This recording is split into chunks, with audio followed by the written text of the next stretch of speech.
সম্পত্তির বাম্পার ফলন হয়েছিল। আপনারা জানেন, রাস্তাঘাটে, বাজারে, বন্দরে যেই কোনো নেতা যদি হেঁটে যান আর সাথে নেতার অনুসারী বা চামচারা থাকে, নেতাকে আর অনুসারীকে এটাকে জিজ্ঞেস করার কোনো দরকার হবে? কেন হবে না?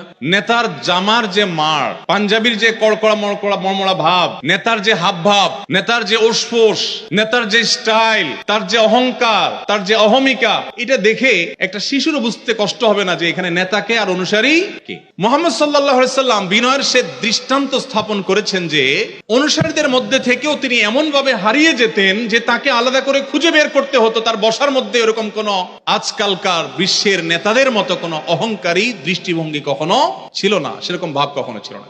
আপনি যদি লিডারশিপ শিখতে চান তাহলে আপনাকে মুহাম্মদ সাল্লাল্লাহু আলাইহি সাল্লামকে কেন পাঠ করতে হবে? ভাইরা আমার, আপনার লিডারশিপের জন্য আরেকটা জিনিস প্রয়োজন হলো অন্যকে অনুপ্রাণিত করবার ক্ষমতা।